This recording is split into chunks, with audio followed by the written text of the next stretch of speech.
예, 반갑습니다. 오늘 이 강의의 주제는 신생아의 말과 예수께서 하셨던 아바라는 이 말에 대한 의미를 좀 생각을 해 보려고 합니다. 우리 지난번 강의에서 이 어린아이가 최초로 말을 하는 것이 뭘 의미하느냐 조금 생각을 해 봤습니다. 아주 놀랍게도 우리는 어린아이는 신생아죠. 어린아이는 한글이라는 이 모국어를 문장으로 본인 스스로 만들기 전까지는 소위 3인칭이라는 문장의 형식을 전혀 가지고 있지 않는다라고 했습니다. 오로지 1인칭, 2인칭밖에 없습니다. 그러니까 어린아이가 처음으로 말하면서 이제 말과 함께, 말과 더불어 우리 한글이죠. 이 말과 더불어 비로소 3인칭의 문장의 형식을 그 영혼이 가지게 됩니다. 한 번 더 제가 말씀드리면은 이 신생아이는 부모로부터 한글이라는 이 세상적인 언어를 배우기 전까지는 그 원래 이 아이가 가지고 있었던 말을 했습니다. 그 원래 가지고 있었던 말을 했는데 문제는 우리 보통 어른들이 이런 아이들의 말을 말로 여기지 않는다는 말입니다. 옹알거린다, 오물오물한다, 혹은 말이 아닌 발성이다, 혹은 조잘거린다, 그냥 운다 이렇게 이야기를 해요. 그런데 아이는 그렇게 하고 있지 않습니다. 우리가 들을 때는 우는 겁니다. 아이는 말을 하고 있다는 사실을 아셔야 됩니다. 보통 태어나서 한 1년 정도 지나면은 지금 제가 보통 우리가 한글로 어른들이 알 수 있는 한글로 된 문장이라는 엄마, 아빠를 겨우 토설해 냅니다. 근데 2년쯤 지나면 이제 새로운 말을 할 수 있고 새로운 문장도 만들 수 있다라고 그래요. 그리고 3년이 지나면 이제 의사소통도 가능하다. 그렇게 말합니다. 그런데 놀라운 점은 이 말을 하기 전에 아이는 이미 부모가 말하는 그 말들을 이해하고 대답을 한다는 점이에요. 놀라운 이야기입니다. 그러니까 아이가 최초로 토설해내는 엄마, 아빠 그냥 모방하고 따라하는 것이 아니라 이해하고 말을 한 대답입니다. 그러니까 이해하는 것도 참 신기하죠. 근데 그 이해했다는 그 내용을 말로 토설을 해냈다는 점이 더 놀랍습니다. 이제 그러면서 이 어른들은 이 말을 하는 것과 비례해서 이 신생아이들이 지능이 발달된다라고 이렇게 전문가들이 봅니다. 그러니까 말과 지능은 두뇌의 발전과 비례한다라고도 말해요. 그럼에도 우리가 질문을 던져보면은 어떻게 신생아이가 부모의 한글 말을 듣고 자기 스스로 문장을 만들어서 발설하느냐 하는 이 문제, 이런 의문점이 생깁니다. 즉, 아이가 어떤 근거에서 자기 스스로 문장을 만들어서 엄마, 아빠라는 이 소리로 된 문장을 토설하느냐 하는 게 의문점인데, 사실 이 질문 자체가 굉장히 철학적입니다. 근데 이 질문에 대한 답을 페르디난드 에브너라는 이 철학자가 해주고 있습니다. 그분의 말에 의하면 그 아이가 드디어 의식을 가지게 되었기 때문에 그렇다라고 말합니다. 그 아이는 한글로 된 문장인 엄마, 아빠를 발설하면서 비로소 의식을 가지게 되었다 하는 말이에요. 혹은 바꿔서 의식을 가지면서 말을 하게 되었다라는 뜻이기도 합니다. 한마디로 의식과 말이 동시적이라는 말이죠. 그러니까 말하면서 의식을 가지거나 혹은 의식을 가지면서 말을 하게 됩니다. 그만큼 말과 의식은 동전의 앞면과 뒷면이고 빛과 그림자다라고 봅니다. 그러니까 의식이 일어나지 않으면 절대로 말이 생기지 않습니다. 또 말이 생겨나지 않으면 의식도 생성되지 않습니다. 그래서 이제 이렇게 말을 해 볼 수가 있습니다. 의식은 말로 되어 있다. 이게 이번 강의의 주제이기도 하고, 의식이 말로 되어 있습니다. 이때 말이라고 하는 것은 언어하고 조금 다릅니다. 원초적으로 하나님께 받았던 모든 인간, 즉 사람이라고 하면은 누구나 다 말을 가지고 있는데 이 말이 의식을 결정하고 동시에 의식이 생성되면은 말을 하게 되어 있습니다. 그러니까 말의 있음 혹은 있음으로서의 말은 의식이 움직인다라는 말과도 동일합니다. 그러니까 의식이 활동한다라는 것은 곧 말이 계속 만들어지고 있다는 뜻이기도 합니다. 또 반대로 말이 있기 때문에 의식이 활동한다라고도 말해요. 그래서 만약에 우리 의식에서 누군가가, 전혀 불가능한 이야기인데, 우리 의식에서 만약에 말을 제거해버리면 어떤 일이 생기겠는가? 전혀 불가능한 일입니다. 우리에게서 말을 만약에 빼버리면 우리 의식은 아주 놀랍게도 우리 지난번에 말씀드린 대로 무에 가라앉습니다. 무. 이제 무라고 하는 것은 단순히 없다라는 뜻이 아니라 그랬죠. 무는 없다, 존재는 있다, 이런 뜻이 아니라 그랬습니다. 반드시 언어로 명칭이 되어야 되는데, 무라고 하는 것은 없다가 아니라 언어로 명명될 수 없는 지평, 혹은 명명 불가능한 차원, 어떤 생명체이긴 한데 언어가 닿지 않는 그 부분을 가리켜서 그래 무라고 부릅니다. 이해를 돕기 위해서 우리 창세기 1장과 연관지어서 좀 생각을 해보면은, 우리 창세기 1장 2절에 보면은 땅은 형체가 갖추어져 있지 않고 텅 비었대요. 또 어둠이 깊음 위에 있고 하나님의 영이 수면 위에 감돌고 있었다라는 구절이 나옵니다. 그러니까 땅이 형체를 갖추고 있지 않다. 또 텅 비었다. 그리고 어둠이 깊음 위에 있다. 그리고 수면 아래 잠겼다. 감돈다. 이미 있었다는 거 아닙니까? 이런 표현들은 빛이나 별들이나 동식물들, 강, 자연, 공기, 습기 혹은 지면, 마지막으로 사람, 아담. 이 사람이 있기 전에 모습을 지금 묘사해 놓은 겁니다. 그런데 이런 상태를 우리 신학적으로 무라고 부릅니다. 없다는 게 아니고 명명될 수 없는 것. 그러니까 무라고 하는 것은 단순히 없다. 이게 이제 헬라 철학자들이 범했던 큰 오류라고 보는데, 이런 단순한 상식적인 이야기를 자꾸 이렇게 전이하다 보면 진짜 무란 아무것도 없다 라고 생각을 합니다. 아무것도 없다는 게 아니라 아무것도 아님, 혹은 의미가 전혀 없음이라고 해석하는 것이 더 정확하지요. 그러니까 말씀이신 하나님에게나 또 그 말을 가지는 인간에게나 의미가 없는 거예요. 아무것도 아니라는 거 말이죠. 그걸 무 혹은 무의미라고 말합니다. 좀 부언해서 창세기의 이 말씀은 사람의 창조를 위해서 빛, 별, 궁창, 물, 바다, 땅, 열매, 해, 새들, 생물 이런 것들이 있음으로 드러난 거예요. 하나님이 있으라 했습니다. 있으라. 존재로 드러났다는 거예요. 그러니까 창세기 1장의 창조는 오로지 누구를 위한 창조냐면 사람을 위한 창조입니다. 그냥 형이상학적인 혹은 사변적인 혹은 외계적인 그런 창조, 만듦이 아니라 오로지 사람의 창조를 위한 자연의 창조다를 선포하고 있습니다.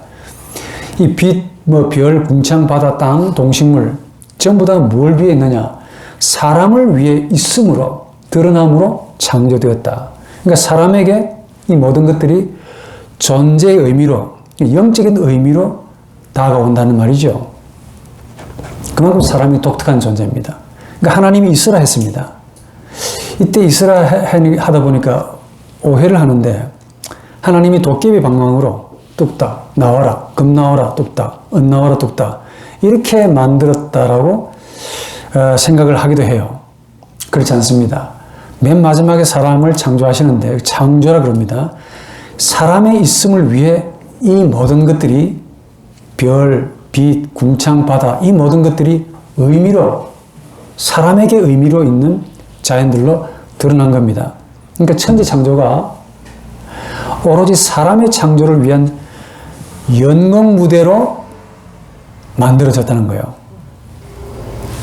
그러니까 사람의 가치가 얼마만큼 이 지구상에서는 무한하다는 사실을 이제 창세기가 말해주고 있는데, 최근에 이 사람의 가치를 너무 무가치하게 보는 분들이 많습니다. 천지 창조, 자연의 창조는 오로지 사람을 위한 연극 무대, 사람을 위한 배경음악이라고 칼 바르트 신학자는 그렇게 말합니다. 좀 실감나게 비유하자면은, 우리 하나님을 카페 사장님으로 좀 비유해 본다면 좀 그런데, 이 하나님이라는 카페 사장님이 계세요. 근데 이분이 카페를 신장 개업을 합니다. 그냥 카페를 세울 수 없죠. 건물도 세워야 되죠. 지붕을 얹혀야 되겠죠. 벽도 만들고 그 벽에다가 그림들을 갖다 붙이고 또 거울 달고 화장실 만들고 벽지 붙이고 뭐 타일 갖다 붙이고 탁자 놓고 의자 배치 그리고 커피기계 이런 준비를 다 해놓습니다. 준비 다 해놓고 뭘 기다립니까? 누구를 기다립니까? 예, 이 커피점에 오시는 손님을 기다리시겠죠. 그 손님에 해당되는 분이 누굽니까? 바로 사람입니다. 사람.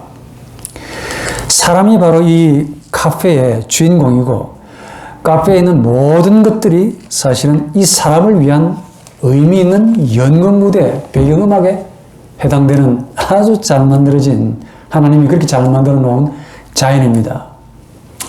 그러니까 지구를 폄하하시는 분들이 계시는데 지구를 떠나겠다라고 마음먹으신 분들 실수하신 겁니다. 이 지구에 사람이 없었다면은 그러니까 빛, 별, 하늘, 바다, 열매, 동식물들 전혀 하나님에게조차 의미가 없다는 겁니다. 반대로 이 모든 것들이 사라지면은 지구는 어떻게 되느냐? 여느 행성과 동일하게 별반 차이가 없는 무가 됩니다. 한 번 더, 무는 단순히 없음이 아니라 의미 없음, 말이 없음, 침묵, 공허, 흑암, 수면, 깊음, 혼돈입니다. 그게 사람에게는 무라니까요. 하나님께도 그게 무입니다. 없다는 게 아니고 의미가 전혀 없다는 거예요. 마찬가지로 이 신생아이가 한글로 말을 하기 전의 상태는 마치 이것과 유사합니다. 빛, 별, 하늘, 궁창, 바다, 동식물 전혀 없는 하나의 행성, 그러니까 지구라는 이름의 하나의 행성과 아주 유사하다고 봅니다. 그런데 신생아이가 한글로 된, 비록 한글이 세상적인 언어입니다. 이런 한글로 된 말을 딱 하면서부터 드디어 아담이 된 것과 유사합니다. 아담이라는 사람을 위해 빛, 별, 하늘, 달, 구름, 동식물, 자연, 강아지 이 모든 것들이 움직이는 것과 같아요. 그 의식은 아름다운 지구가 된 것이죠. 사람을 위해서. 그만큼 사람이 하나님의 창조에서는 최고입니다. 최고. 자신의 형상으로 지은 거예요. 그만큼 이 신생아이가 최초로 말을 한다는 것은 하나님이 아담을 창조하는 것과 똑같습니다. 이 지구라는 무가 비로소 아름다운 지구, 그냥 무의미한 행성이 된 것이 아니라 아름다운 지구가 되는 것과 굉장히 유사하다고 봐요.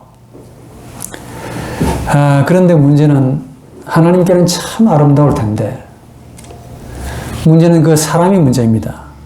느끼지 못한다는 게 이제 문제지요. 이 말을 하면서 의식이 된 이 아이의 영혼은 본인 스스로는 그 무거운 가치를 느끼지 못할 것 같아요. 언제 느낄까요? 지난번에 제가 말씀드린 대로 그래서 학문이 필요합니다.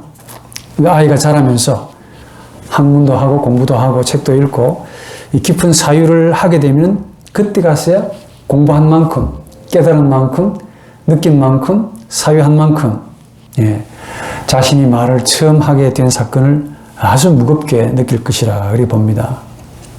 한 번 더 제가 말씀드리는데 내가 낳은 자식입니다. 이 아이가 이 아이를 향해서 한글 단어를 지금 주입하는 이 부모라는 유감스럽게도 3인칭의 문장의 구조를 이미 가지고 있다고 했습니다. 3인칭.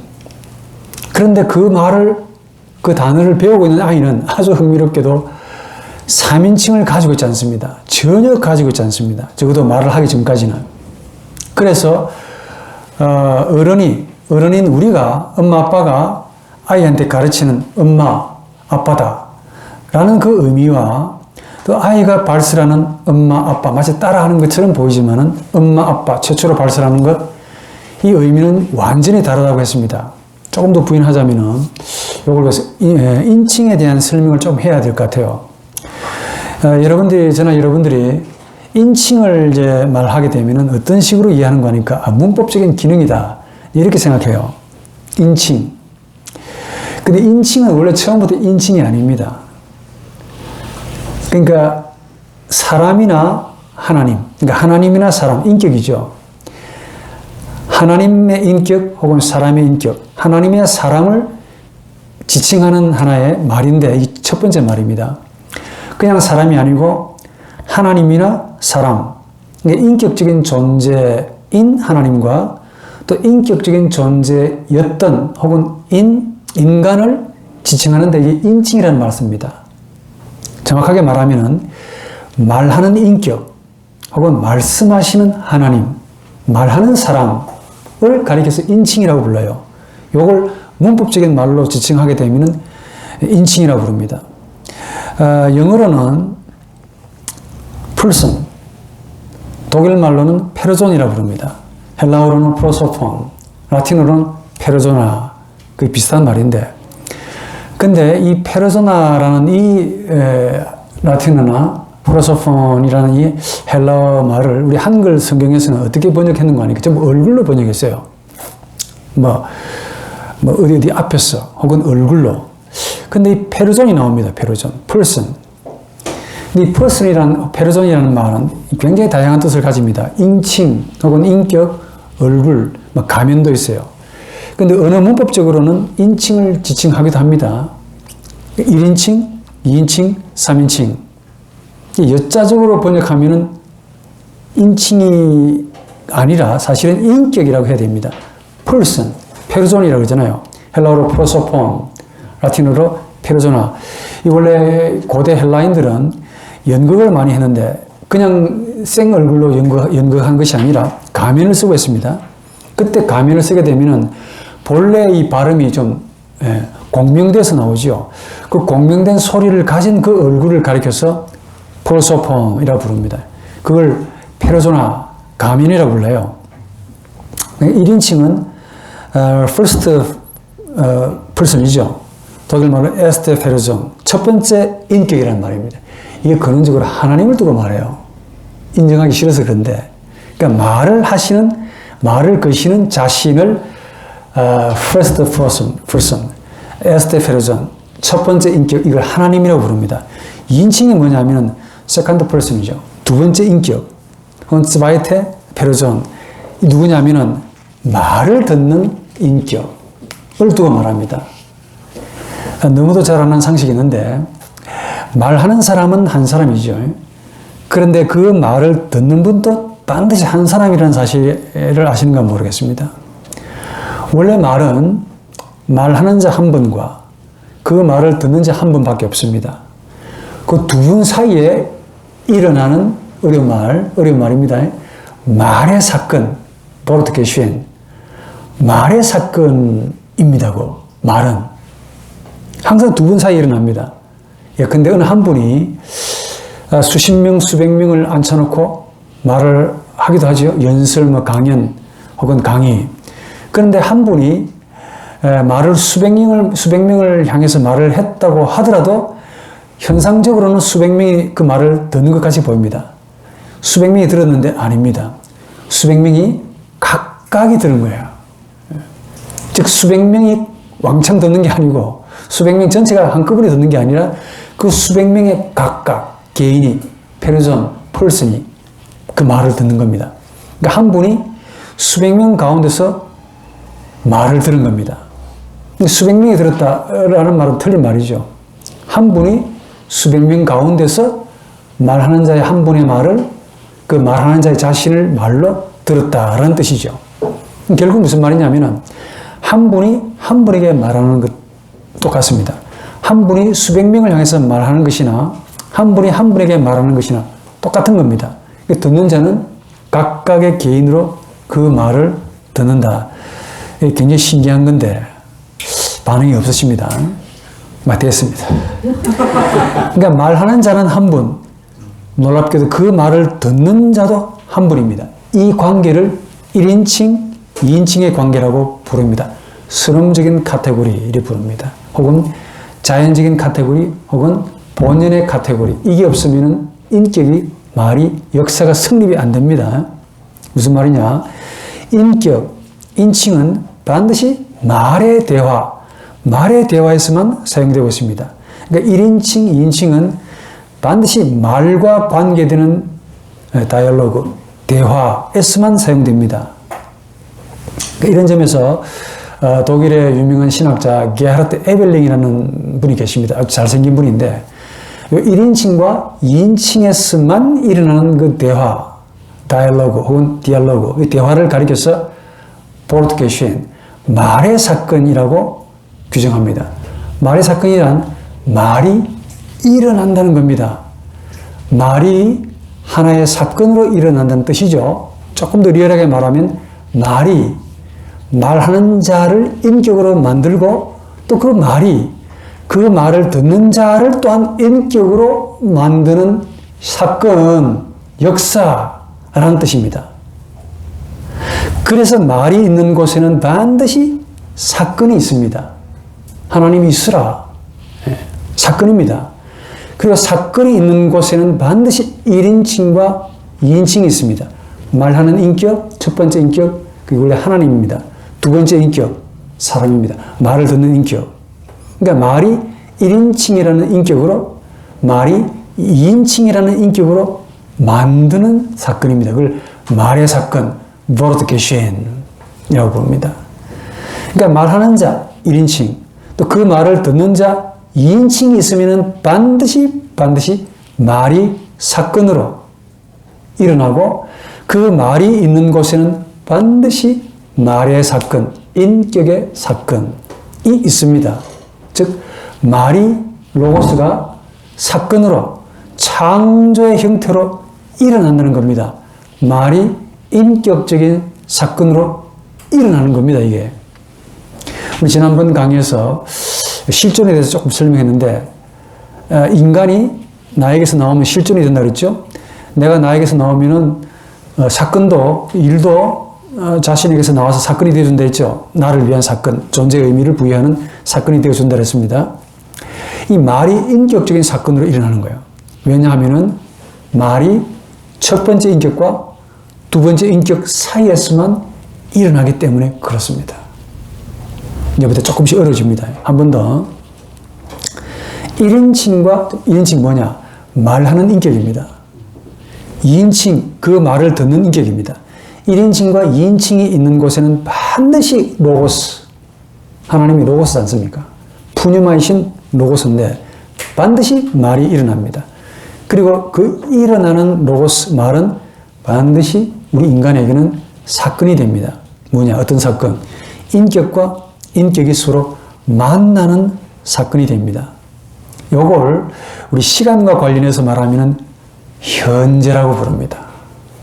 오늘 강의 제가 많이 준비했는데 잘 들으셔야 될 것 같아요. 이건 쉬운 겁니다. 조금 가면 좀 어렵습니다. 현재가 열립니다. 현재를 우리 독일 말로 게겐바르트, 프레젠티아, 선물이라고 그러죠. 이게 무슨 말이냐면 마주한다는 뜻입니다. 또 프레젠티아라는 말은 프레센티레, 프레라는 말은 앞에, 센티레를 느낀다는 말이에요. 내 앞에 있음을 느낀다.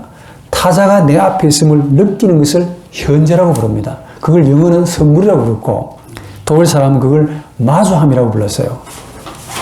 근데 우리 목사님이 말씀으로 설교를 하시죠. 듣는 자는 수백 명, 수십 명입니다.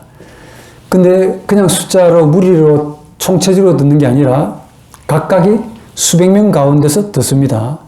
각 개인이 말하는 자의 말씀을 듣는 거죠. 그래서 말하는 자는 첫 번째 인격입니다. 1인칭. 또 그 말씀을 듣는 자는 두 번째 인격, 성자같이 두 번째 인격 2인칭이 됩니다. 2인칭으로서의 말 듣는 자 혹은 1인칭으로서의 말씀하시는 자, 이런 관계를 가리켜서 대화라고 부릅니다. 그 대화를 가리켜서 말의 사건, 즉 말이 사건으로 일어나는 것, 사건으로서 말이 일어나는 것을 의미합니다. 그런데 이 말의 사건은 오로지 말을 하는 자 그리고 말을 듣는 자 사이에서만 일어납니다. 반드시 사이. 그러니까 말하는 자 1인칭, 그 말을 듣는 자 2인칭. 근데 이 사이에서 일어나는데 이 사이를 가리켜서 현재라고 부를 수 있습니다. 그러니까 문법적으로는 사이라고 부르는데 시간적으로 놓고 보자면 이게 현재가 됩니다. 설교하는 자는 1인칭으로, 그 설교를 듣는 자는 2인칭으로, 어디서? 지금 여기서 라는 현재에서 서로 마주하고 있는 셈입니다. 요 만남을 가리켜서 대화라고 부르죠. 그러니까 대화가 일어나면은 현재가 일어납니다. 현재가 일어나기 때문에 사건이 되는 거예요. 그 현재는 마틴 부버의 말에 의하면은 영혼을 잇는 염세. 무슨 말인지 아십니까? 여러분 영혼을 어떻게 압니까? 모릅니다. 영혼이 있다는 것도 언제 아는데? 몰라요. 현재를 살지 않으면 절대로 영혼이 있다는 사실을 모릅니다. 우리에게 현재를 체험해야만이 이 현재의 염세가 바로 현재라는 이 염세를 통해서 영혼이 있다는 사실을 느끼는 겁니다. 영혼은 하나님의 시간이라고 말을 할 수 없어요. 그냥 우리에게는 순간인데 이게 땅 위에서 현재를 통해서 이어지는 겁니다. 마틴 부분이 재미있는 말을 합니다. 이 지금 여기서라는 현재를 무한히 반복하게 되면 이 연결점으로 영혼까지 이어진다라는 말을 합니다. 이 시간에 대해서는 다음에 하기로 합니다. 이게 대화입니다. 네, 대화. 그 대화는 마치 우리가 그냥 대화하니까 서로 속삭이네. 이걸 생각하시는데 그것만을 의미하지 않습니다. 말하는 자가 첫 번째 인격, 그 말을 듣는 자가 두 번째 인격으로서 지금 여기서 서로 마주할 때 말이 사건으로 일어난다 그랬죠? 그 말의 사건을 대화라고 부릅니다.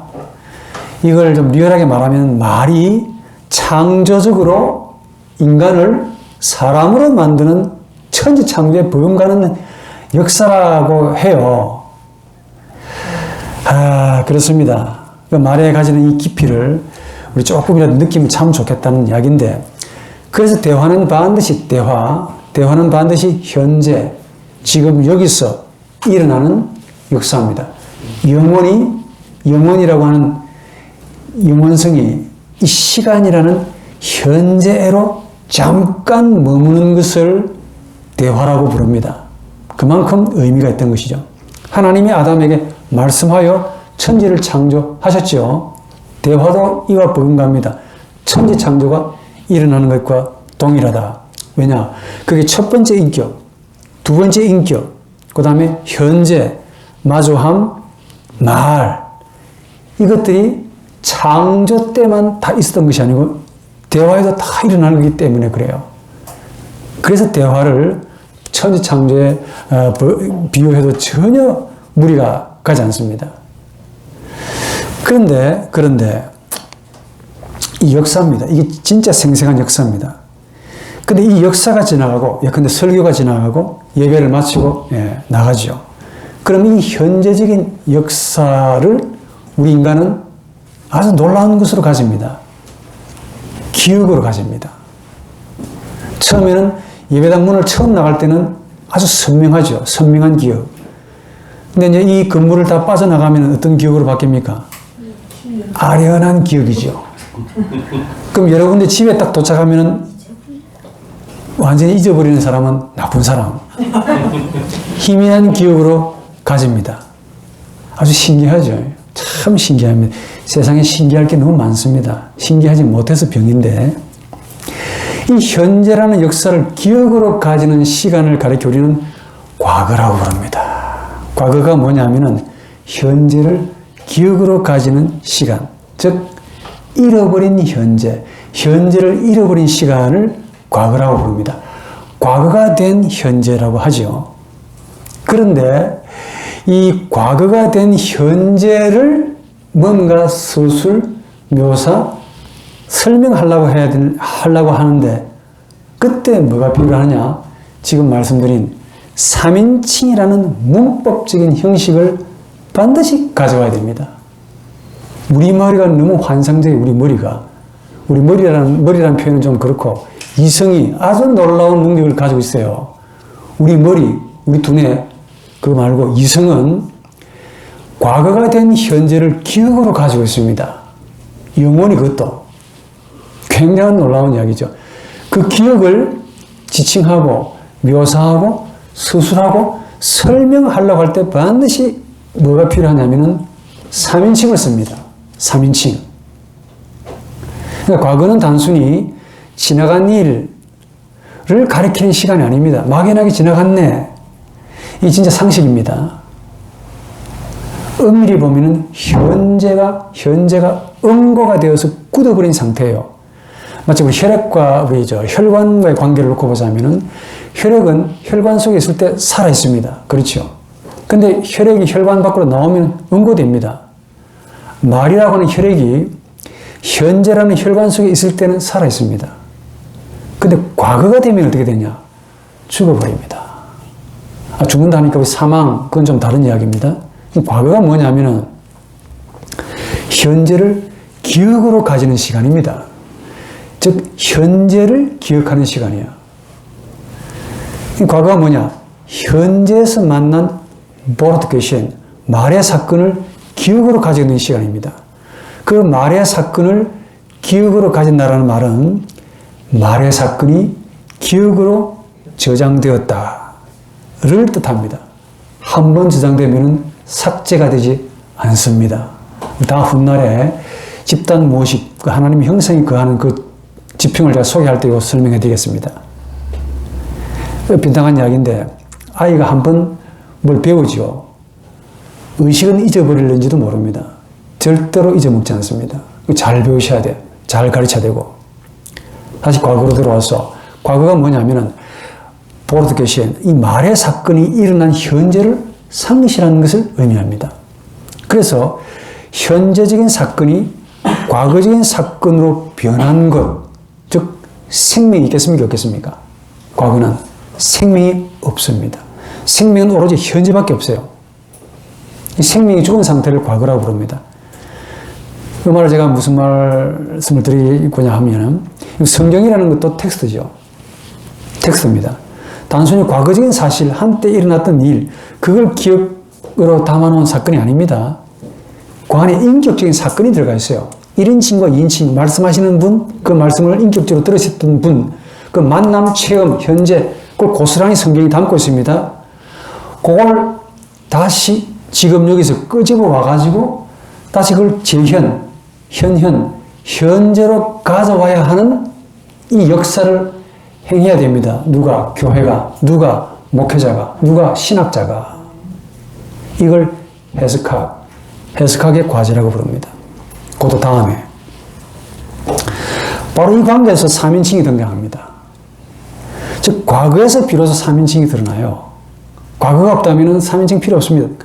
그래서 짐승들에게는 1인칭도 없고, 2인칭도 없고, 3인칭도 없어요.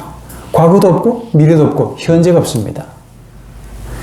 무슨 말이냐? 우리 영혼은 아주 놀랍게도 1인칭과 2인칭 사이에서 일어났던 그 대화, 그 만남, 즉 현재적인 만남, 현재가 우리에게 선물로 가져다 준 그 사건, 이걸 기억으로 가집니다. 그 놀라운 기억을 묘사하려고 그러고 서술하려고 그러고 표현하려고 그러고 형언하려고 할 때 반드시 뭘 써야 되는데 그 언어의 형식이 뭐냐? 3인칭을 갖다 써야 돼요. 반드시. 그러니까 1인칭과 2인칭에서 즉 주는 자 받는 자 1인칭 2인칭에게서만 일어났던 그 역사, 이 생생한 역사를 기억으로 가집니다. 그 기억을 생각하고 그 기억을 기술하고 그 기억을 묘사하고 그 기억을 떠오르잖아요. 그 기억이 떠오릅니다. 이 떠오르고자 할 때 우리 머리는 놀랍게도 3인칭의 언어의 형식을 빌려서 그걸 표현하려고 합니다. 한 번 더. 지금 여기서 일어나는 역사, 즉 1인칭, 말하는 자, 2인칭, 그 말을 듣는 자, 그 사이에서 지금 뭔가 일어났습니다. 그 일어남을 우리는 가리켜 말의 사건이라고 불러요. 즉 말이 사건으로 일어났죠. 말은 인격입니다. 그리고 사건은 현재입니다. 예컨대 제가 한수환, 우리 박영훈 목사님, 한수환에게서 내가 나옵니다. 그리고 우리 박 목사님에게서 또 나가 나옵니다. 그러니까 말하는 내가 1인칭, 그 말을 듣는 우리 박 목사님이 2인칭 말을 듣습니다. 나는 한수환 씨의 나는 말하는 나이고 또 박 우리 목사님의 나는 제 말을 듣는 나입니다. 한글이라는 언어를 매개로 이 만남에서 말의 사건이 일어납니다. 말이 하나의 사건으로 일어난다 그 뜻입니다. 이 사건을 가리켜 우리는 역사라고 부릅니다. 역사. 독일말로 게시슈테. 근데 영어로는 표현이 좀 적절한 표현을 좀 찾아봤는데 조금 다릅니다. 독일말에는 두 가지가 있어요. 역사할 때 게시슈테가 있고 히스토리가 있습니다. 이 히스토리는 지나간 역사고 여기 게시슈테는 지금 역사입니다. 이걸 영어로 표현하자면은 이벤트가 있어요. 이벤트. 이 말도 참 좋은 말입니다. 이벤트 혹은 인시던트. 그렇죠? 근데 이 말도 지금 라틴에서 왔다는 거 아시는 건 모르겠습니다. 이벤트란 말은 에베니레 라는 그 말인데 내가 어디에서부터 나오는 것을 이벤트라고 불러요. 그리고 인시던트, 액시던트 이런 말 있잖아요. 내가 안으로 들어가는 것을 인시던트, 액시던트, 내가 거기서 나오는 것을 가리킵니다. 이런 말들이 있습니다. 이 역사입니다. 이 역사는 전적으로 1인칭, 말하는 인격, 그 말을 듣는 인격, 2인칭 사이에서 일어나는 사건입니다. 주는 자와 받는 자 외에는 도무지 알 수 없습니다. 이건 서술, 묘사, 기술이 불가능합니다. 이 역사는 전적으로 현재적인 사건입니다. 사건이 일어나면서 현재도 함께 일어나요. 사건이 있는 곳에 반드시 현재가 있습니다. 그리고 현재가 일어나면서 사건도 함께 일어나요. 동시적입니다. 그런데 이 역사가 지나갑니다. 이 사건이 나의 기억으로 깔아앉습니다. 사람만이 그 놀라운 기억을 가지고 있습니다. 창조적인 기억입니다. 이 현재적인 사건이 과거라고 하는 나의 기억으로 깔아앉을 때 이 기억을 우리는 묘사하고 싶고 서술하려고 그러고 표현하려고 그래요. 짐승들은 그런 욕구가 없습니다. 그래서 짐승은 시간이 없다는 거예요. 짐승들은 세계사를 가지지 않습니다. 세계 역사가 없는 거예요.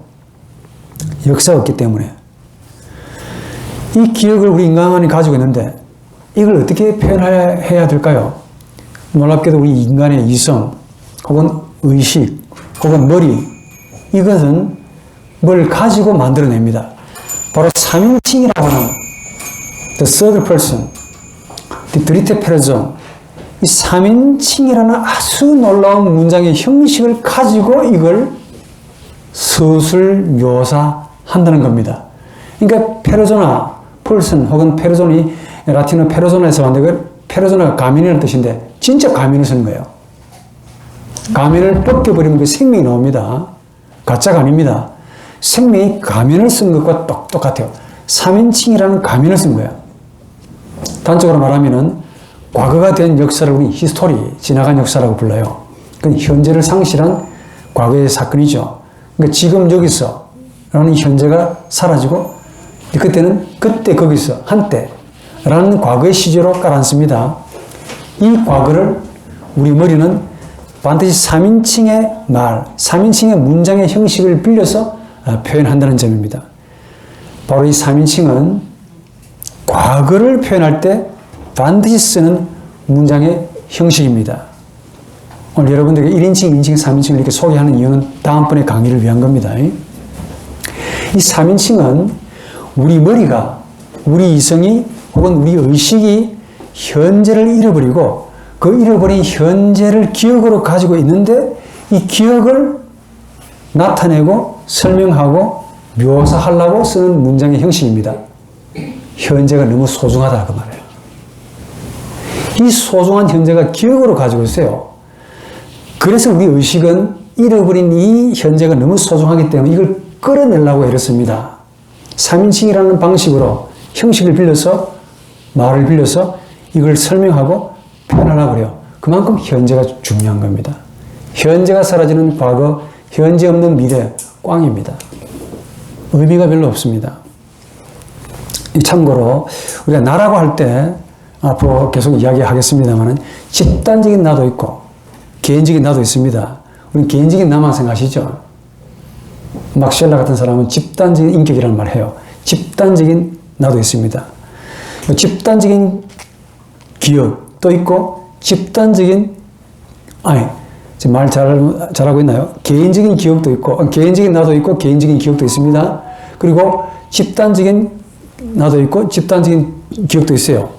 집단적인 기억을 가리켜서 집단 무의식이라고 부르고 개인적인 기억을 가리켜서 개인 무의식이라는 말로 그렇게 심리학적으로 표현합니다. 제 강의 들으시면 많이 배울 겁니다. 박수. 네. 다시 한번. 억지로 이 박수 받는 것도 별로네.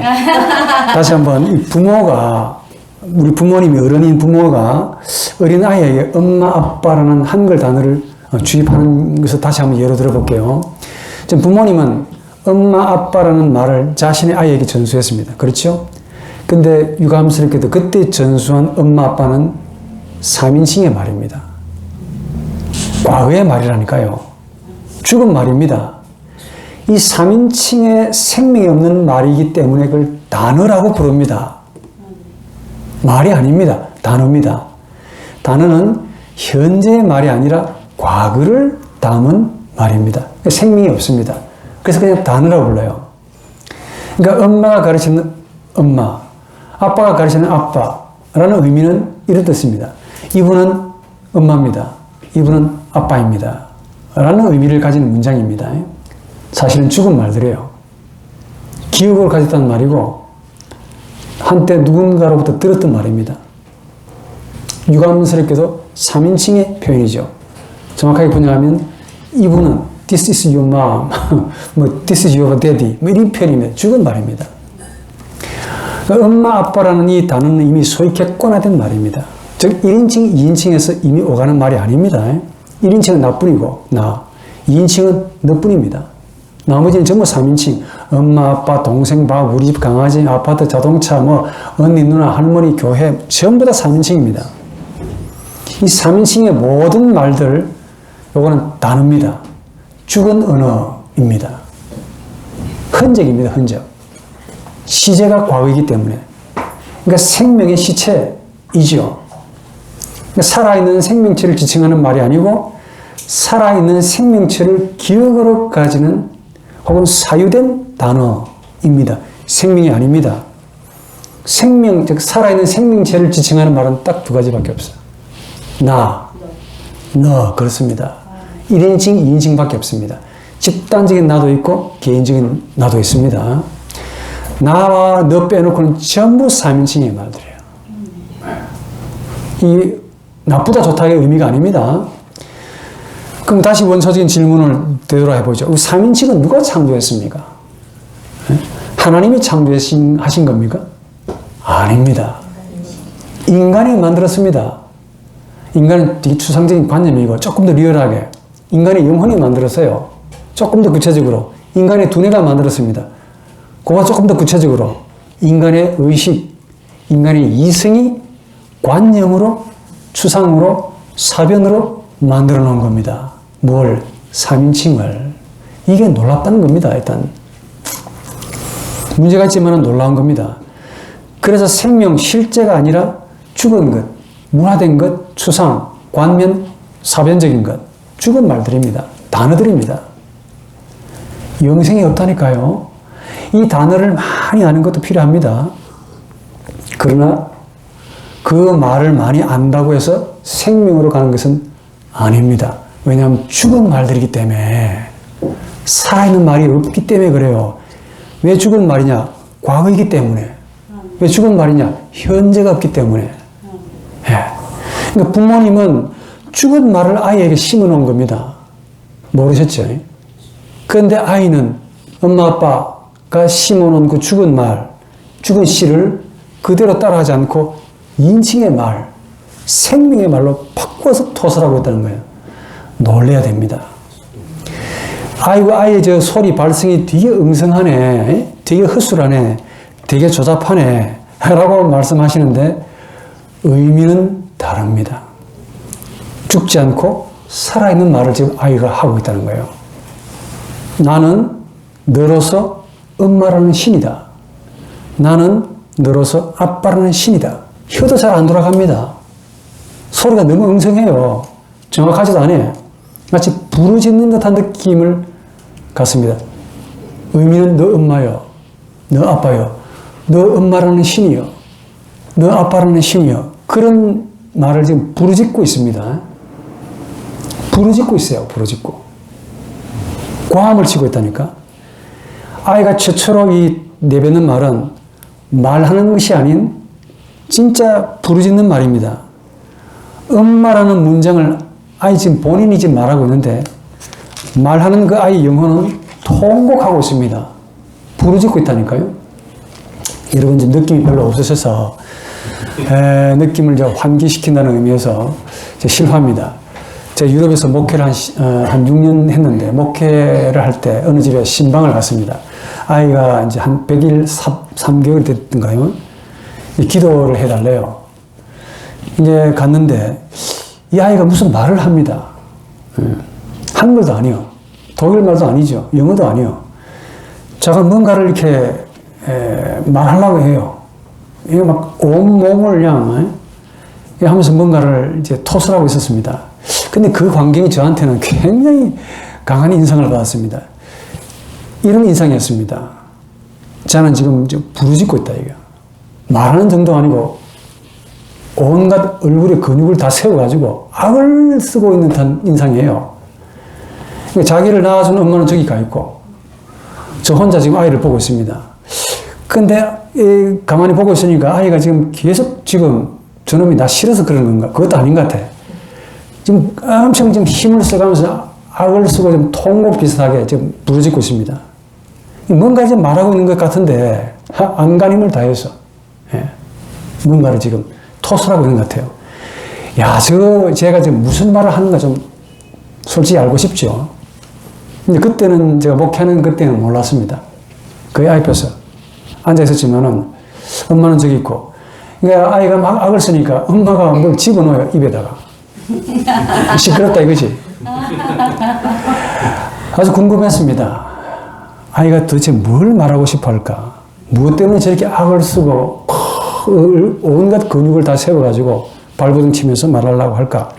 그런데 여러분들 좋은 책 제가 소개해 드리겠습니다. 우연히는 아니고 에고네 Das Wort und die geistigen Realitäten, 말씀과 영적인 실제성들이라는 책이 있습니다. 이 책을 제가 딱 읽었는데 거기에 신생아의 울음에 대해서 연구한 글이 나왔지 않습니까? 제가 책을 읽으면서 전율을 느낀 책이 이 책입니다. 실제로 이 머리에서 등까지 전율이 짜르르 오더라, 전기가 오더라니까요. 제목 말씀과 영적인 실제성이라는 책입니다. 이 번역이 되면 정말 좋겠는데 언젠가 되겠죠. 그런데 이 내용이 좀 중요합니다. 이분은 아이가 말을 하고 있다라고 말합니다. 아이가 설교하고 있대요. 이 아이가 자신이 되어서 선포자로 목회자가 되어서 부모님한테, 저에게 부모님한테 이 엄마가 뭘 꽂아놓은 이 엄마한테 말하고 있대요. 설교하고 있대요. 그것도 뭐를 태고적에 하나님께로부터 들었던 그 말에 대한 응답으로, 하나님께 들었던 그 말에 대한 응답으로 최초로 인간이 한 말을 아이가 토설한다는 겁니다. 이 에본의 말에 의하면은. 그러니까 지금 생각해보면 그런 거예요. 그 아이는 그 당시 그 다음에 그 부모님에게 뭔가를 전달해 주었습니다. 지금도 이 신생아이들은 우리 어른들을 향해서 전해주고 있습니다. 뭘 말하고 있느냐? 단적으로 말해서 아이는 태고적의 신비 때 하나님께 최초로 우리 인간이 했던 말을 지금 우리에게 들려주고 있다는 겁니다. 이 말을 하기 위한 겁니다. 이 말이 예수의 아바와 무슨 관계가 있는가를 지금 연결시키기 위함입니다. 처음에는 되게 재미없었지요. 가면 갈수록 재미있을 겁니다. 한 번 더, 이 아이는 그냥 말하는 게 아니라 태고적에 하나님께로 뭔가를 인간이 말을 들었습니다. 그 들은 말에 대한 응답으로 한 말을 그걸 가지고 있었는데 의식이 느슨할 때 이 아이가 울음이라는 형식으로 말을 한다는 겁니다. 계산해 보니까, 생각해 보니까 아담이 하나님께 했던 말이에요, 그게. 하나님이 아담에게 뭐라고 이야기했습니까? 너 어디에 있느냐? 라고 하지 않았습니까? 너 어디에 있느냐라고 창세기에 나오는데 그 질문에 대한 답을 아담이 뭐에 풀죠. 그런데 그 하나님께 최초로 아담이 한 말이 있습니다. 그 말을 신생아가 갖고 있다는 거예요. 그 하나님을 향해 토설해 냈던 그 말이 전이 되어가지고 아이가 우리 모두에게 그걸 전달해 주고 있다는 사실입니다. 이 책이 말하기를. 그런데 저를 포함해서 오늘 우리 모두는 진짜 무식하지요. 근데 무식이라는 말을 표현해서 좀 기분 상하시면 할 수 없고 진짜 무식합니다. 너무 무지합니다. 우리가 이 한글이라는 세상적인 언어를 우리 머릿속에 입력해 놨더니 해석이 안 되는 거야. 해석이 안 됩니다. 그냥 운해.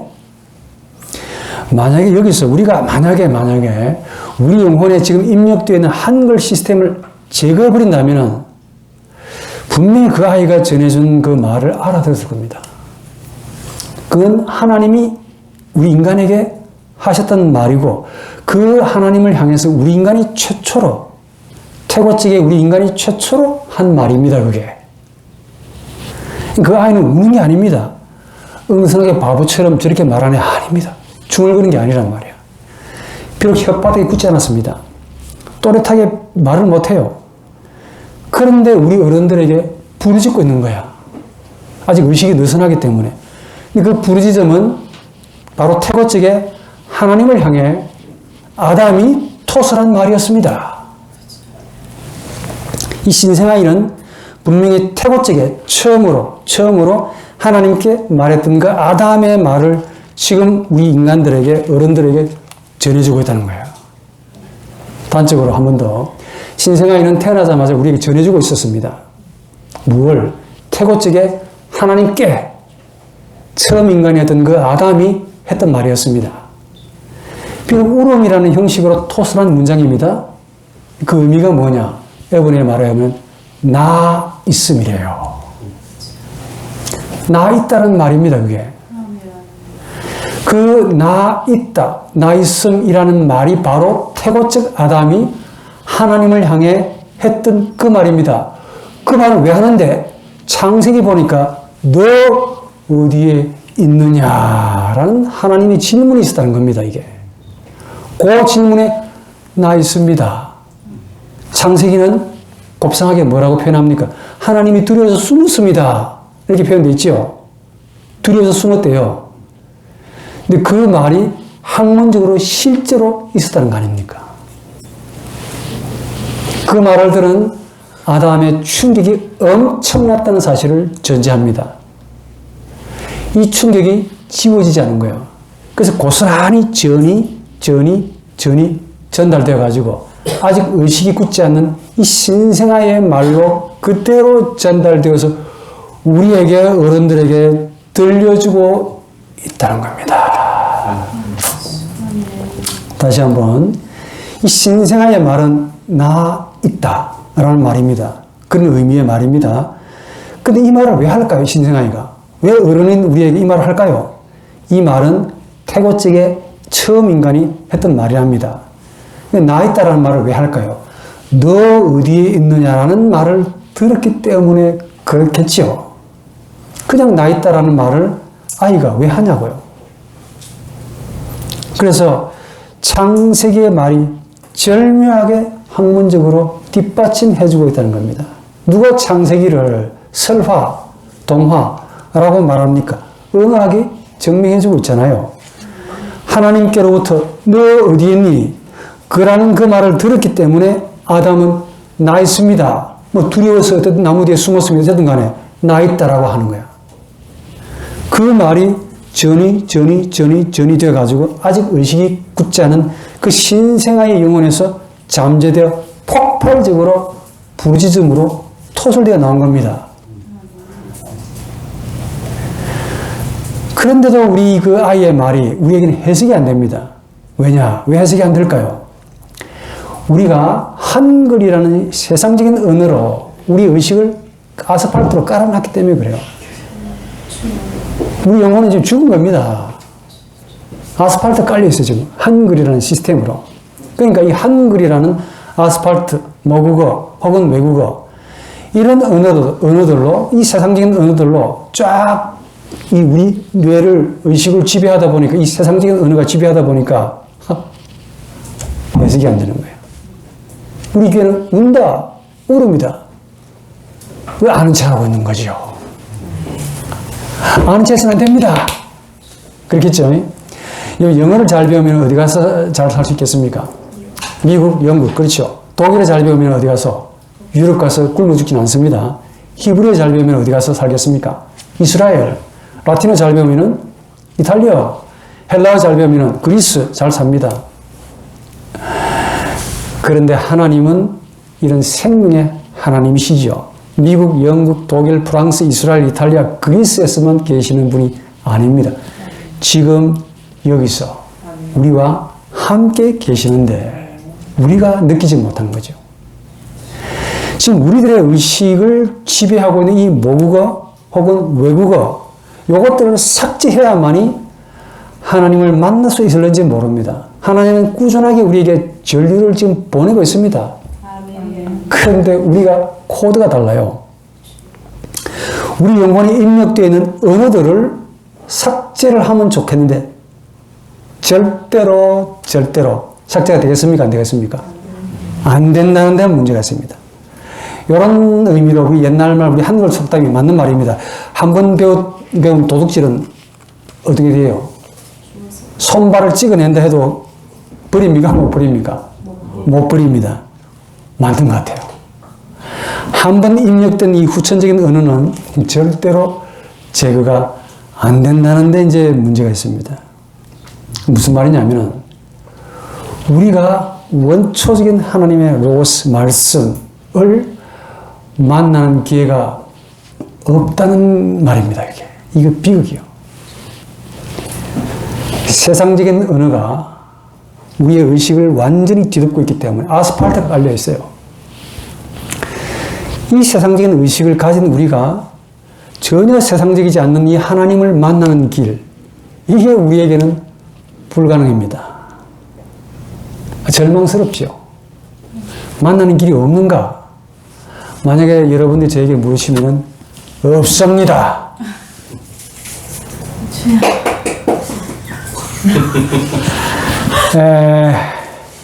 이렇게 말하고 나면은 소망이 없네요. 뭐 기독교 들어올 이유가 없네요.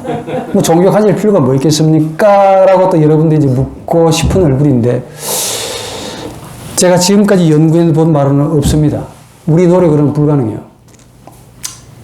학자가 거짓말하면 안 되겠죠. 왜냐하면 이 세상적인 언어를 우리 의식에 이미 깔아놓았기 때문에 이걸 제거하지 않으면 안 될 겁니다. 왜냐하면 하나님은 세상적인 분이 아니거든요. 그러니까 이런 우리의 노력으로 깔아놓은 이 세상적인 언어, 이 의식을 제거하지 않으면 이 세상적이지 않는 하나님을 못 만난다는 게 문제인데 방법이 전혀 없는 건 아닙니다. 논리적으로 있긴 있습니다. 하나는 신생아이로 되돌아가면 돼요. 이 첫 번째 방법입니다. 두 번째는 우리 의식 속에 이미 입력되어 있는 이 세상적인 언어를 걷어내버리면 됩니다. 이게 두 번째 방법이에요. 첫 번째 방법이 예수의 방법 같아요. 마태복음에 네피오스, 미크로스, 에라키스토스, 이 무슨 말이냐? 아주 작은 자, 소자, 신생아에 대해서 예수가 무진장 말을 하고 있다는 거 아십니까? 지금 어른인 우리로서는 이 불가능합니다. 그래서 불가능하기 때문에 우리의 능력으로는 안 된다. 그래서 성령이여 오시옵소서 라고 해야 되는 거 아닌가 하는 생각이 옵니다. 일단 제 능력으로는 이 답이요. 내 힘으로 안 된다니까. 예수께서 거듭나라. 이렇게 말하는 거예요. 진짜 거듭나야 되는 겁니다, 이게. 여기서 조금 더 어려운 이야기 들어가기 전에 한 5분 쉬었다가 합시다. 네. 그래, 하나님께서 우리 인간에게 최초로 말씀하셨던 그 중요한 말, 그리고 사람이 하나님에게 최초로 한 말, 근데 그 아담이 들었던 그 말, 혹은 아담이 했던 말, 이게 아담에게는 얼마나 큰 충격이었는지, 그냥 우리가 생각하는 건 두려움 정도가 아니고 어마어마한 충격이었다.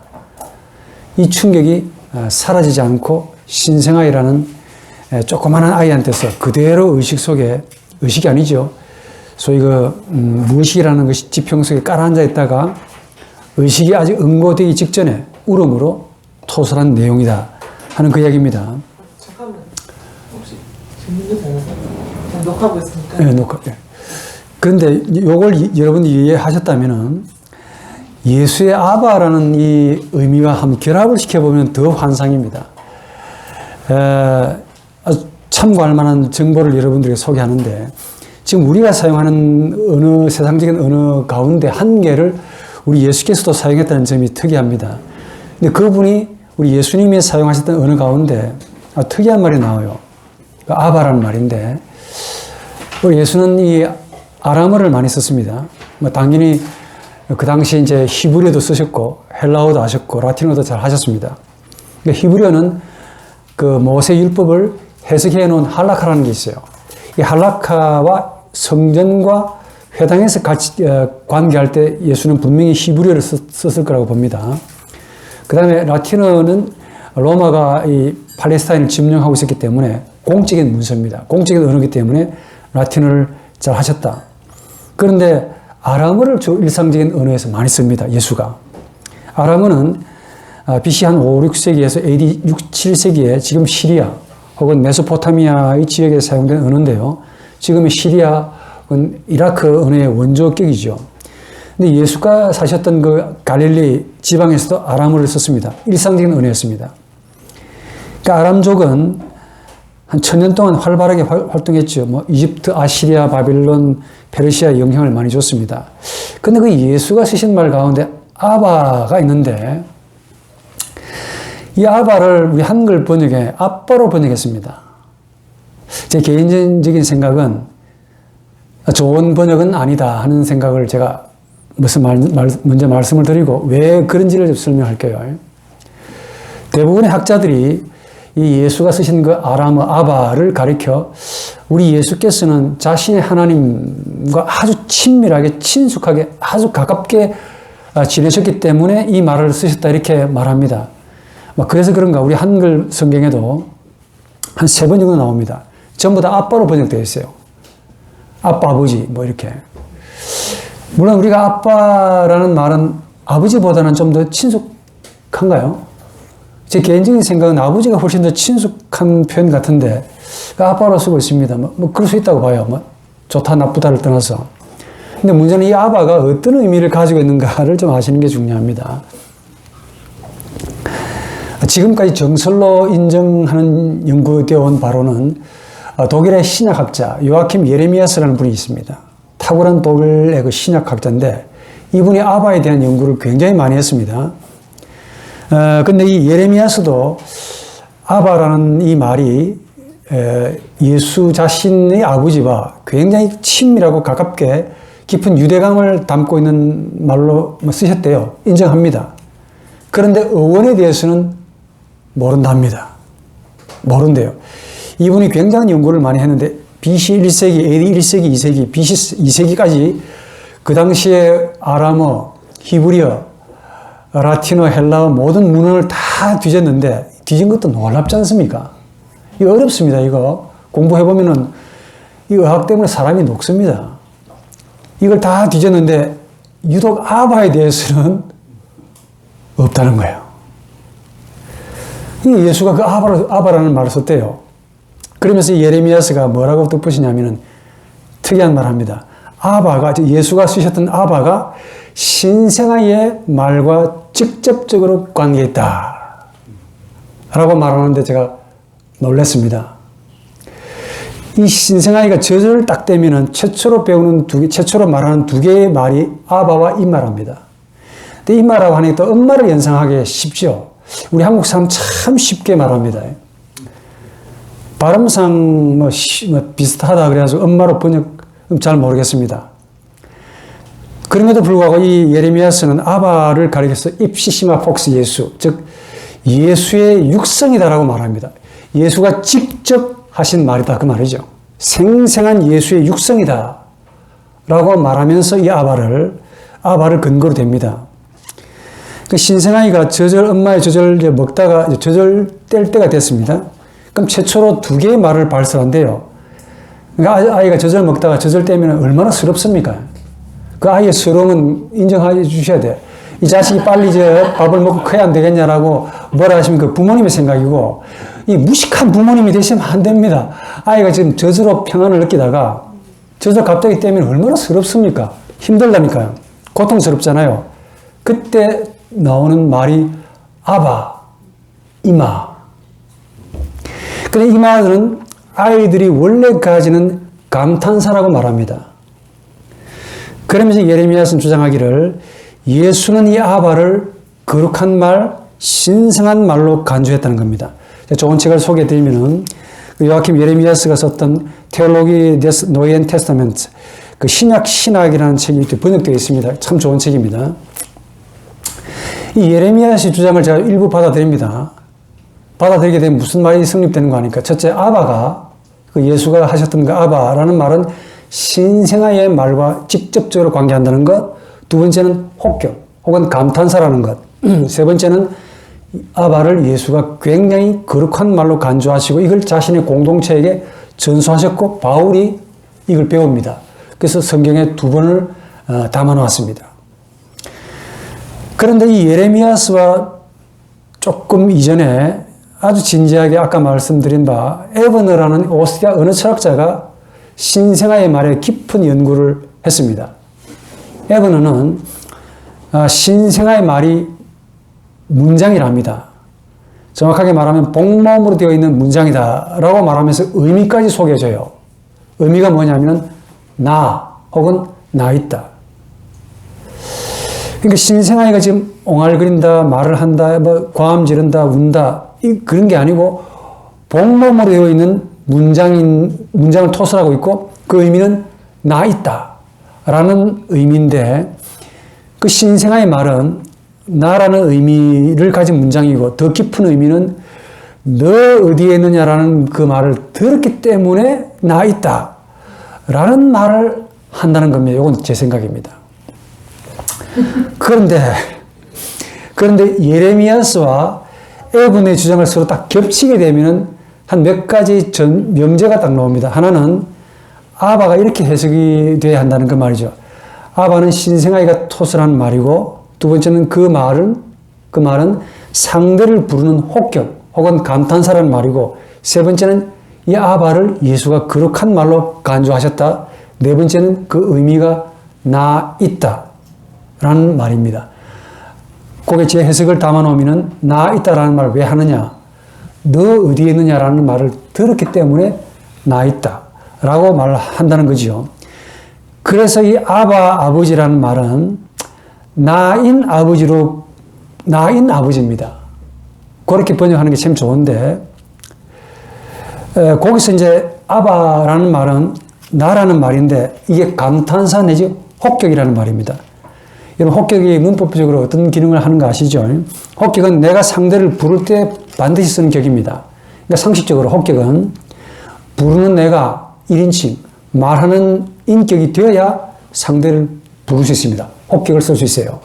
또 부르는 나에 의해서 상대가 내 말에 부름을 받아야만이, 즉 너라는 2인칭이 두 번째 인격이 돼야만이 혹격을 쓸 수 있습니다. 그러니까 혹격의 관계는 하나님과 인간과 인간밖에 없습니다. 요즘 뭐 강아지하고 되게 친하다. 혹격과의 관계가 아닙니다. 근데 이 혹격을 다른 말로 부르짖는 말인데 이게 기도가 됩니다. 기도가 뭐냐? 혹격이에요. 인간에게서 내가 나오고 하나님을 향하여 하나님 당신을 부르짖는 문장이 바로 기도인데 이게 혹격입니다. 이 기도에 해당되는 말이 바로 아바인데 그 의미를 담은 말을 아이가 최초로 한국어, 외국어, 모국어를 배우기 전에 토설하고 있다는 점입니다. 안 놀랍습니까? 놀랍죠. 그런데 그 예수는 그 말을 거룩하고 신성하게 여기시다는 점이에요. 예수께서 예수에게서 나라고 하는 것은 너 어디에 있느냐라는 그 질문에 대한 인격적인 응답의 말씀이었습니다. 나 있다라는 그 말은 너 어디에 있느냐라는 그 질문에 대한 반응, 인격적인 응답, 인격적으로 자발적으로 대답한 거야. 아담은 이걸 감추었습니다. 숨었잖아요, 나무 뒤에. 근데 예수는 하나님께 그대로 드러낸 겁니다. 나중에 이것이 십자가의 죽음으로 가요. 그 다음에 이야기하겠습니다. 여기서 이제 아바와 버금가는 말을 제가 여러분들에게 하나 소개해 드립니다. 제가 직접 찾은 거예요. 아바가 이 신생아이가 토설해 낸 말이고 또 그 신생아이가 혹적으로 하나님을 향해 부르짖는 말이고 감탄사고 그 말을 예수가 거룩하게 여기셨고 의미가 나 있다 라고 한다면은 이런 의미와 아주 유사한 형태의 말이 하나 더 있습니다. 그게 뭐냐? 심장이 파열될 때 그냥 나오는 말. 이게 바로 아바입니다.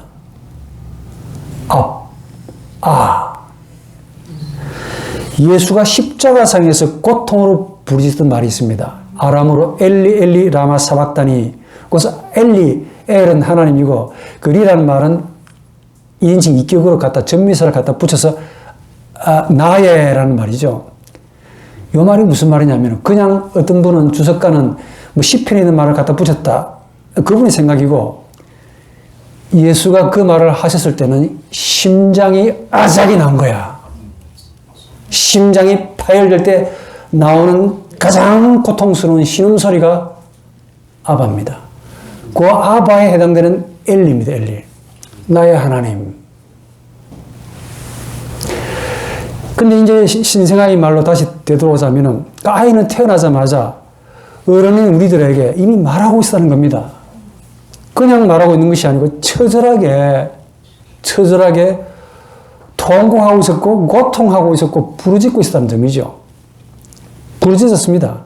근데 한글을 듣고 있는 한글을 이 시스템으로 갖고 있는 우리 어른들에게는 그냥 울음으로 들리는 거야.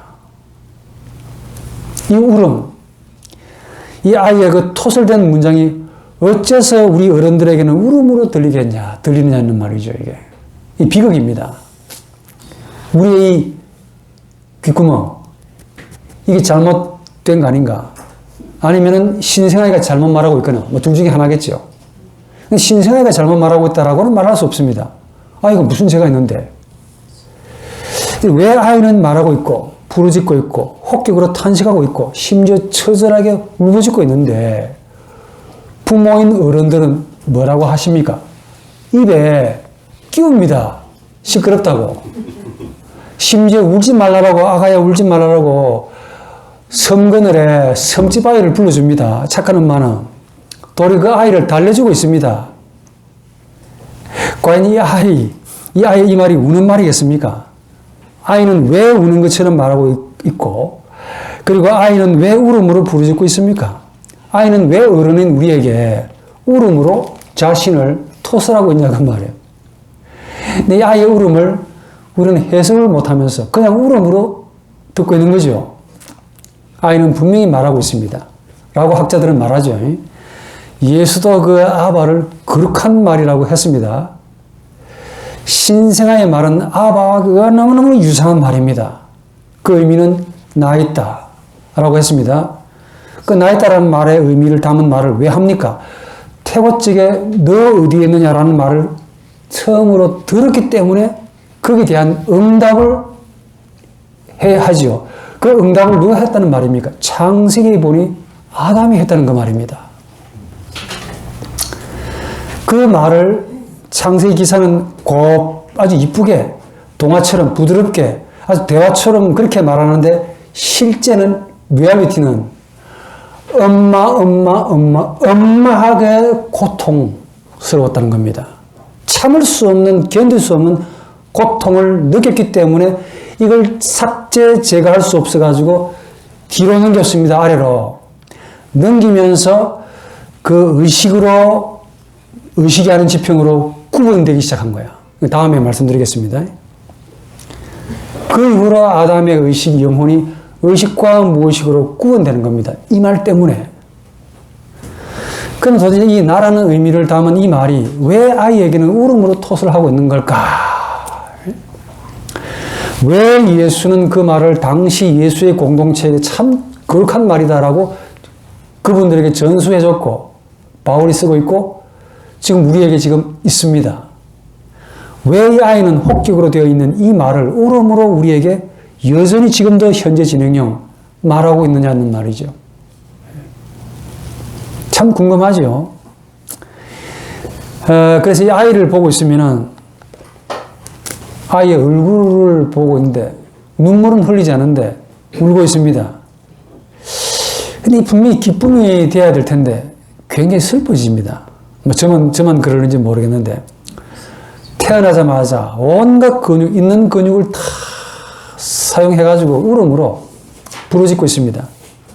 왜 태어나자마자 나 있다 라는 의미를 담은 이 말을 토설해 내면서 울부짖고 근육을 다 세우고 힘들고 고통스럽게 하고 있냐는 말이죠. 왜 얼굴을 찡그리면서 온 힘을 다해서 부르짖고 울고 있냐. 너 도대체 누구냐 이게. 뭐 하는 거냐. 무엇을 우리에게 좀 전달하고 싶은 거냐. 묻지 않을 수 없지요. 아까 여러분들에게 소개해드린 그 흥미로운 책 에버너가 이에 대한 답을 줍니다. 여러분 이 책이 참 좋겠습니까? 나쁘겠습니까? 좋습니다. 그 박력이 없는 말씀을 하시면 안 되지. 아직은 여러분들에겐 좋은 것으로 안 와닿는 게 분명합니다. 그러니까 답이 희미한 거예요. 저 입장에서는 너무 좋습니다. 에버너 어른께서 답을 주십니다. 신생아의 울음은 인터액션, 좀 어려운 말입니다. 이제 소개할 겁니다. 인터액션, 영어로 인터젝션. 그런데 흥미롭게도 아까 말씀드린 그 예레미야스, 이 독일의 신약학자도 아바가 인터액션이라고 합니다. 이게 우연인가? 물론 두 분이 동시대, 그러니까 에버너가 훨씬 더 연세가 많으세요. 일찍 돌아가셨습니다. 서신 교환도 한 적이 없습니다. 연구하는 영역도 달라요. 한 분은 신약학, 한 분은 언어 철학, 한 분은 오스트리아, 한 분은 독일. 다릅니다. 그냥 똑같은 말을 합니다. 인터액션, 인터젝션. 그러니까 이 신생아의 울음으로 된 문장은 인터액션이고 예수가 아바라고 하신 말도 그 신생아에 계시던 그 아바라는 말도 인터액션이라고 합니다. 인터액션은 우리 한글로 번역하면 감탄사인데 그 여자적으로 번역한 겁니다. 근데 우리 한글로 감탄사라고 하면은 우리는 어떻게 이해를 합니까? 솔직하게. 좋은 뜻으로 이해합니까? 아니면 좀 부정적으로 이해하십니까? 그렇죠. 우리는 감탄사라고 하면, 오, 놀랍네. 오, 좋네. 오, 기쁘네. 이 상당히 희극적인 면을 많이 생각합니다. 근데 근데 저쪽에서는 좀 다르게 생각해요. 그러니까 우리는 뭘 보고 좋다, 감탄할 때 나오는 말로 감탄사라고 하시는데, 이 독일의 인터액션은 우리 한글로 감탄사로 번역이 되긴 합니다. 근데 즐거운 감탄사의 면도 없지 않았지만은 고통에서 기인된 감탄사를 주로 말합니다. 저희 번역으로 이 인터액션을 제가 번역을 한다면은 비탄, 탄식, 이런 그 마태복음 23장에 보면은 8개 화가 나오고 있습니다. 우아이, 화, 이게 복몸이에요, 복몸. 이 비탄, 탄식의 고통으로 번역하는 게 참 좋다요. 왜 그러냐면 인터액션은 라틴에서 왔는데 인테르, 뭐 사이에 이게 키에 집어 던진다는 거예요. 사이로 집어 던지는 걸 가리켜서 인터액션, 감탄사라고 불러요. 그러니까 이 에버너와 예레미야스의 주장을 딱 같이 동시적으로 묶어보면은 신생아의 이 울음으로 된 문장은 탄식 혹은 비탄이라는 감탄사이고 이 비탄어, 탄식어를 예수가 아바라는 말로 나타내셨고 이 말을 예수가 거룩하게 하셨다. 아람으로 이렇게 표현하셨다라고 보면 됩니다. 근데 인터액션이라는 이 탄식, 이 말이 탄식을 담은 감탄사라고 한다면은 한 번 더.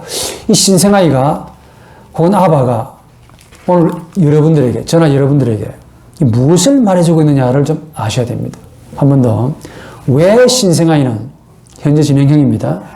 한때가 아닙니다. 여전히 지금도 태어나고 있습니다. 말하고 있습니다. 통곡하고 있습니다.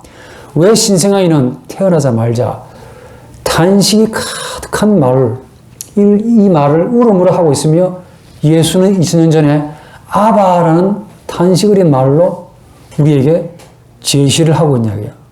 뭘 지금 제시하고 있습니까? 한마디로. 지금 누가 누구를 탄식하고 있냐 그 말이죠. 이게 제 질문입니다. 신생아에는 도대체 지금 누구를 탄식하고 있는 거냐? 그리고 예수가 말씀하시는 아바는 지금 역시 누구를 탄식하고 있는 거냐? 누구를 탄식하는 거냐? 그렇게 말하는 예수 자신을, 그렇게 우는 아이 자신을 탄식하는 거냐? 아니면 남을 탄식하는 거냐? 이 두 가지 질문을 해볼 수 있겠는데 하나만 생각해 보길 원합니다. 이 신생아이는 어른들 향해서, 우리를 향해서 탄식하고 있다라고 봅니다. 왜냐? 뭐 세상에 갓 태어난 이 아이가 무슨 잘못이 있어서, 무슨 죄 때문에 탄식해야 되겠습니까? 뭐 이리보다는 원죄라는 것이 있어가지고 뭐 그렇게 설명할 수도 있겠습니다. 신학적인 이야기고, 이 울음으로 되어 있는 이 탄식은 태고적의 신비, 즉 태고적의 하나님이 인간에게 하신 말을 담고 있습니다. 한 번 더. 하나님이 도대체 뭐라고 했기에 인간, 첫 번째 인간인 아담은 탄식을 했으며 그 탄식이 전이 되어서 지금 내 자식이 처음에 세상에 나왔는데 그것도 얼마나 힘들게 나왔습니까? 그런데 울음으로 토설하고 있느냐 그 말이에요. 물어봐야 되겠죠. 창세기 3장 7절이 바로 그 답을 주는데 너 어디 있느냐를 하나님이 물으셨다는 겁니다. 그런데 나무 뒤에 숨어있는 아담을 찾은 게 아니라, 그럼 나무 뒤에 숨은 아담을 찾았다면 하나님이 지금 뭐 하시는 겁니까? 숨바꼭질 하자는 거죠. 나 찾아봐라. 나무 뒤에 숨었다. 꼭꼭. 좀 이상하지 않습니까? 하나님 당신은 모르십니까? 내가 나무 뒤에 숨어있는 나를. 지금 이겁니까? 아니겠죠. 그럼 하나님이 무지한 하나님이 되시겠죠. 전혀 그런 것 같지 않아요. 그러니까 아담이 나무 뒤에 숨었습니다. 그 나무 뒤에 숨어있는 아담을 향해서 너 지금 어디 있니? 라고 하나님이 말씀하셨어요. 그럼 나무 뒤에 숨어있는 아담을 지금 찾으신 걸까요? 어때요? 아닐 겁니다. 여기에 대한 답을 만약 여러분들이 원하시면, 단 여러분들이 원하시면 제 책이 하나 있습니다. 한수환 씨가 맞을 겁니다. 그 한수환 씨가 쓴 영적 존재로 인간하기는 책이 있는데 그게 좀 언급되어 있습니다. 사람으로 인간하. 나무 뒤에 숨어있는 아담을 찾은 것이 아니라 아담에게 하신 말씀입니다. 잃어버린 아담에게, 나는 반드시 있어야 되는데 이 잃어버린 나를 아담에게 찾으신 거야. 그래서 너 어디 있느냐고 물으신 겁니다. 그렇게 해석하시는 게 좋을 겁니다. 그 질문에 아담이 너무 놀란 거야. 너무 두려웠습니다. 그러니까 창세기의 말이 맞는 겁니다. 다만 살이 좀 안 붙어서 그렇지. 내가 하나님이 두려워서 숨었습니다. 그 두려움 말이 맞습니다. 원초적인 두려움이에요. 너무너무 큰 두려움인데 그게 바로 인터이액션입니다. 너무 두려운 거예요. 인터이액키래. 집어 던진 겁니다. 그게.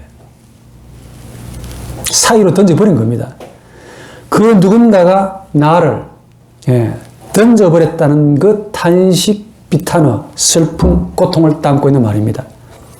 나가 그 누구로부터 그 사이로 그냥 던져버렸다는 그 탄식, 고통, 어마어마한 고통, 그 고통을 감내할 수 없어서 이 아담이 최초로 무의식이라는 시면으로 그 말을 깔아앉게 만들고 그 반면에 의식이라는 지평을 이제 만들게 되죠.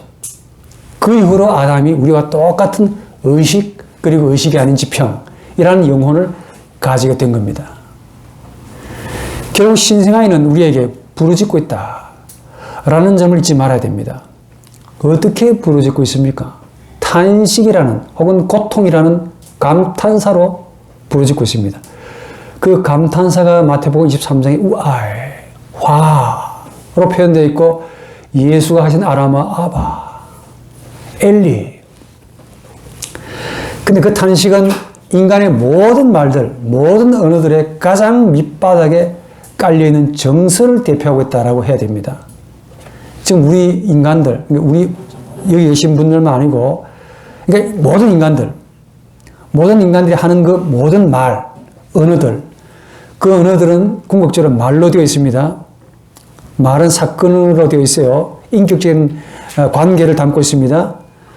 그 말로 되어 있는데 그 말의 밑바닥에는 궁극적으로 탄식, 비탄, 슬픔이 깔려 있다는 거예요. 탄식. 말이 탄식이지. 우리는 탄식을 뭐라고 해석합니까? 한숨 정도로 여기시죠. 그게 아니고 언어의 한계입니다. 어마어마한 고통입니다. 슬픔을 담고 있는, 그냥 너무 슬퍼가지고 나오는 말이 바로 언어의 본질입니다. 한글의 본질이 뭐냐? 여러분, 한글의 본질을 아시는 분 모를 것 같아요. 우리 세종대왕님께서 뭐 본질을 만들었습니까? 모릅니다. 그런데 이 한글의 본질은 한글을 쓰고 있는 우리 모두의 영혼에 무언가를 반영하는데 인정하든 부인하든 슬픔, 고통, 탄식을 깔고 있습니다. 그러니까 언어의 본질은 고통, 탄식, 슬픔을 담고 있는 말입니다. 언어의 본질은 말인데 무슨 말이냐? 탄식, 고통, 슬픔, 비탄을 담고 있는 말입니다. 아이고, 교수님, 저는 지금 슬프지 않는데요. 해피한데요. 예, 압니다. 행복하시다는 거. 불행하기 때문에 행복하시라고 축복해드리고 싶습니다. 그 행복이 시간이 지나면 다시 과거로, 다시 탄식으로 깔아앉습니다. 그 행복 밑바닥에는 누구로부터 던짐을 당했거나 누구를 던졌거나 거기에 대한 강렬한 고통을 담고 있는 슬픔을 가지고 있습니다. 나가 누구로부터 내던져짐을 당했다 이거예요. 혹은 나가 누구를 내던져버렸다라는 탄식입니다. 그걸 다 깔고 있어요. 오늘 이 강의의 포인트가 바로 이겁니다. 모든 인간들의 모든 말 그리고 언어의 본질은 고통, 슬픔, 탄식, 비탄을 담고 있습니다. 그래서 저나 여러분들이 남을 긍휼하게 여겨줘야 할 이유가 있다는 거예요. 왜 예수께서 긍휼히 여기는 자 보겠다 이거예요. 왜 긍휼히 여기라고 말씀하셨는지 가슴으로 확 와닿습니다.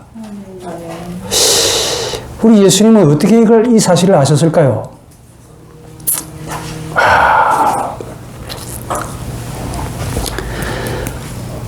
내 던졌다 혹은 내 던짐을 당했다 둘 중에 하나인데 하나님이 인간을 내 던져버린 것을 의미하지 않을까?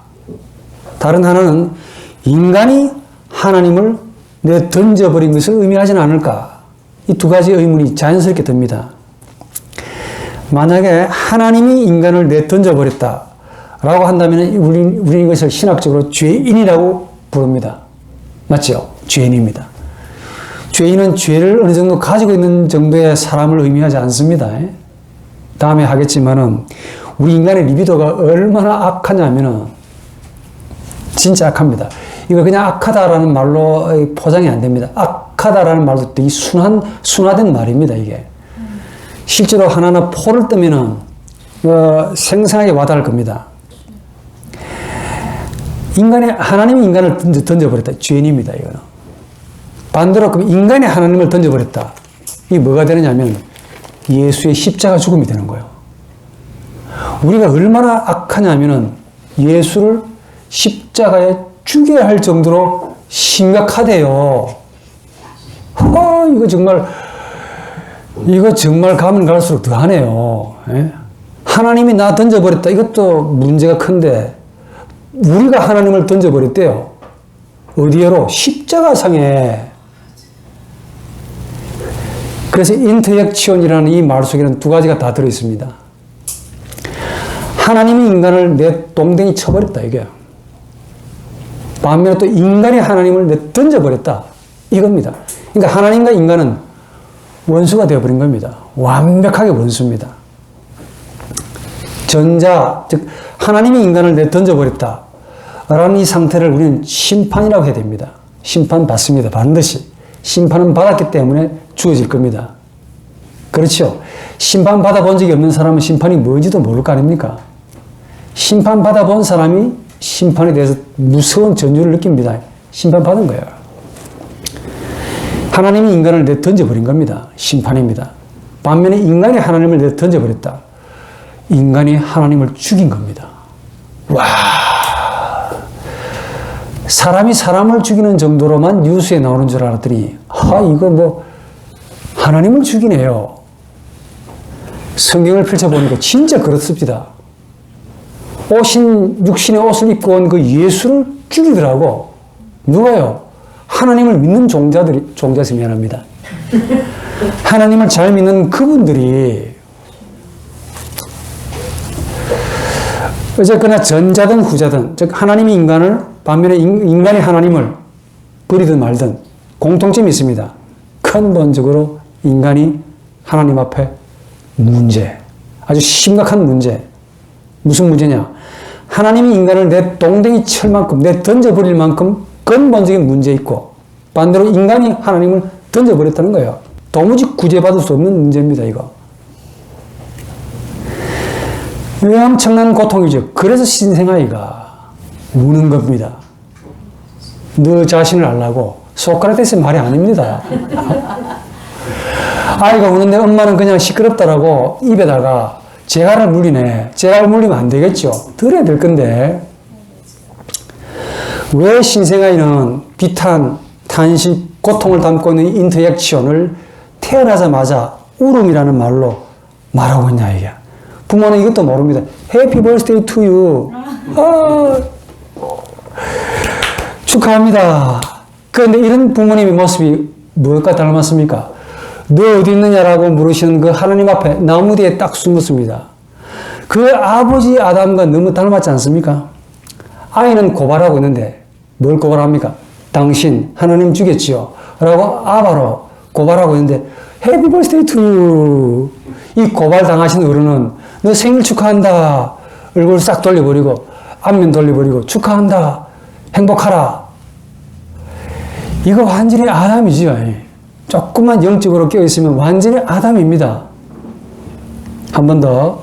부모님은 3인칭의 문장의 형식을 가지고 있고 아이는 오로지 1인칭, 2인칭 밖에 없습니다. 그렇다면 3인칭을 가지고 있는 이 어른들에게 아이는 원초적인 경고를 해주고 있다고 해야 되겠죠. 제 말로 인간아, 너는 하나님을 내 동댕이 쳤지 않냐 이겁니다. 너 죽을 인간이다. 아이는 이걸 토설해주고 있어요. 원시적으로. 인간아, 하나님이 너를 내버리지 아니하냐. 그래 살고 싶냐. 지금 아이는 반복적으로 우리 인간에게 웃음으로가 아닌 울음으로 계속 우리에게 말해주고 있는데 이 말하는 소리가 시끄럽다고 한 번 더 엄마는 그만 좀 해라. 이 입에 자갈을 먹이고 시끄럽다라고 아이를 또 때리 패네요. 때리 패는 정도가 아니고 아이를 또 엎어치게 하네. 힘 좀 세다고. 심지어 아이가 돈 좀 벌어오는데 나를 피곤하게 한다고 못된 짓을 합니다. 섬뜩하지요.